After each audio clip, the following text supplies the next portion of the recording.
qonunning bartaraf qilishiga tashlanadi degan gap.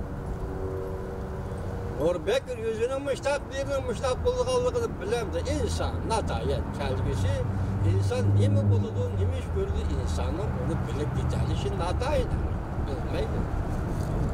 İnsan onu bilib ketenmeydi. Fakat beşi kelgendiler, mene beşime mandak keldi gün deyiş mümkün. Paraz kılışı, kıyas kılışı mümkün. Bir yerde bir Nurbekir'le emas. O aynı vakit Uygurlar için manda eskilik kıldı, Xitaylar için manda hizmet kıldı. Hemmisi okşar.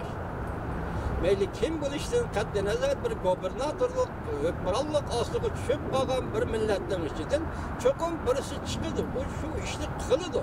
Seni apırıp koysun sen şu işini kılışkın mecburun sen baş çağırıyor. Bugün endi gap neme üçün Nurbekir'in Xitay hükümeti o işkerelistin teylip kettiği diyen bahane bilen türmüge taşladı. Mesela Xitay, Şinjan meselesini hal kılışkı ötüdüğün bolsa, yoki tek yol bilen, yoki başka bir yol bilen hal kılışkı ötüdüğün bolsa, halkara cemiyetke men Tibet meselesini hal kılıman, Şinjan meselesini hal kılıman deydiğin bolsa, şunlar niyetli bulduğun bolsa, belki Nurbekir'e işkinci, Haydar Aliyev bulup kalışı mümkün idi değil. Mesela Azerbaycan'ın şu vakti rehteri, yoki işkinci aqayib bulup kalıdı değil, yoki Kırgızistan'ın şu vakti vekili, yoki üçüncü Nazarbayev bulup kalışı mümkün idi değil. Eğer tez yolu bilen hal kılışkı ütüdüğün makul deydiğin bolsa, nemişki tuyuksuzlu Nurbekir'ini şundak kısmetle ve şundak takdirle kütüp duruvatkan şundak bir peytte onu elivitip endi adliyeye tapşırdığın bulup kaldığın çünkü ulu hükümeti gap manımış yedi. Yoki vatan içinde işkinci bir kumaştını tayyorlab çıkardım. Yoki vatan sırtıda sana üçüncü bir kumaştını tayyorlab onun qo'shig'ini bekib berib Sen bir işenç hasıl kıldın mı?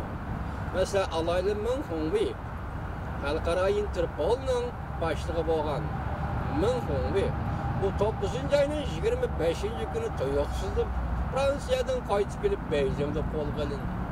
Hozirgacha uni xiyonet edimi?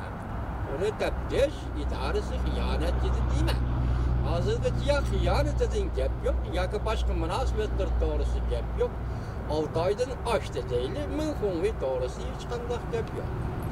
Uni Fransiyada qolgan ayoli müşterik siyosiy panohlik talab qildi. Fransiya hukumatidan yoki undaq yoki bundaq javob yo'q. Aynı vaqtda bu ayol yoki bu xotinning ismini bilmaydi ekanman, Min Hongwei'ning ayolining ismi bu Fransiya soqchilariga telefon berib, "Menga hozir telefon orqali tahdid kelyapti" deganni aytganda, Amerika Birlashma Agentligi Fransiya soqchilariga telefon berib, "Rası şundaq ish bormi?" deganda, Fransiya soqchilari shundaq javob bergan edi. Bizning davlatimizda Fransiyada telefon orqali tahdid soladigan ish yo'q deb javob bergan. Bu xabarlarni ham misolda minotor bitirni saqlaqliq deb javob bergan edi. Undaqda Min Hongwei'ning ayoli nemishki Fransiyada bunday xabar chiqadi. Min Hongwei nemishki tuyuqsizlab qo'lga olindi. Uning jarayoni yoki nemishki qoldiq to'g'risi hozir gap yo'q. Bir jumla bilan xulosalasa vatandosh Xitay şu vaqtida bir oyun oynamoqchi edi. O oyun oqmay qoldi. Chunki u tashqi dunyodagi vaziyatni, bo'libmi Uyg'urlarning tashqi dunyodagi vaziyatini xato o'lchamlab qo'ydi. Shunlashqa Washington orbiti, hatto New York vaqt gezdiri. Shu vaqtda qaynab ketishdi. Nima uchun Min Hongwei qo'lga olindi degan masala. Endi bugunlardan siz bu ishni Min Hongwei'ning qo'lga olinishini Nurbekir'ning sobiq rais Nurbekir'ning qo'lga olinishi sotlanishi bilan munosabatlik deb qaramsiz emasmi? Ishga bog'lanishi bor deb qaramsiz emasmi? Zodi yakka vaqami yoki ayrim vaqami va yoki bir-birisiga tushib ketadigan vaqalar. Shundan bu savol shundanki sizga vatandosh 9 ayning 21 kuni Nurbekir qo'lga olindi o'tgan yili 9 ayning 25 kuni Min Hongwei qo'lga olindi. Bu yerda zodi qandoq sirlar, hikmatlar